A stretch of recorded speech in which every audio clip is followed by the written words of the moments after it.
जो माघ महीना आ रहा है, उस माघ महीने में कुंभ पर्व का आयोजन प्रयाग में होगा। वहां पर 324 कुंड का एक विशाल गौ प्रतिष्ठा महायज्ञ हम लोग करेंगे, जिसमें आध्यात्मिक शक्ति भी इस उद्देश्य के लिए अर्जित करना चाहेंगे, ताकि देवता कृपा करें और हम अपने लक्ष्य में सफल हों। इसके अलावा फाल्गुन महीने में 15 दिन का हम लोगों का गौ प्रतिष्ठा अनुरोध आंदोलन आरंभ होगा।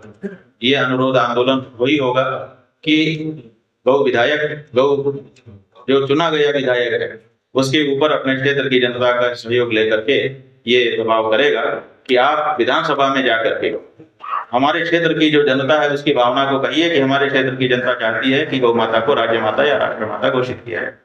और सांसद के लिए भी इसी तरह का अनुरोध आंदोलन होगा।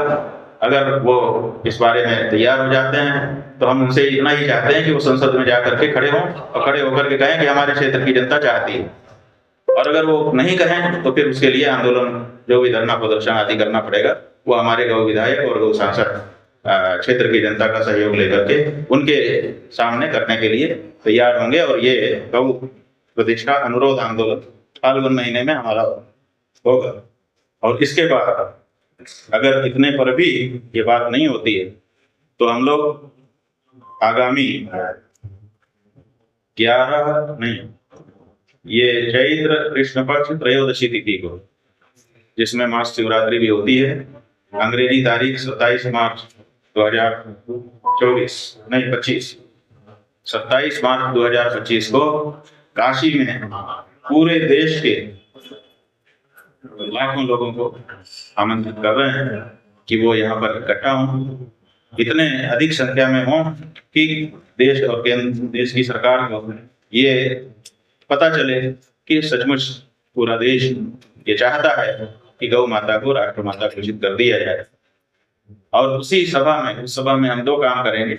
एक, जिन नेताओं ने गौ माता के बारे में अपनी शक्ति के अनुसार का निर्णय ले लिया होगा, उनको आशीर्वाद दिया जाएगा, उनको अभिनंदन किया जाएगा। और जो नेता ऐसा करने में असफल रह जाएगा, देश की भावना को जानते हुए, उससे अपने संबंध को पृथक कर लेने की घोषणा भी कर दी जाएगी कि अब हमारा आपसे नाता नहीं रहा। ये स्पष्टता के साथ उस कार्यक्रम में घोषित किया जाएगा। और अगर इसके बाद भी नहीं होता है तो फिर नए साल में 9 संवत्सर पर फिर से नए कार्यक्रम की घोषणा की जाएगी। आगामी जो 6 महीने का कार्यक्रम है वो इस तरह से चलेगा।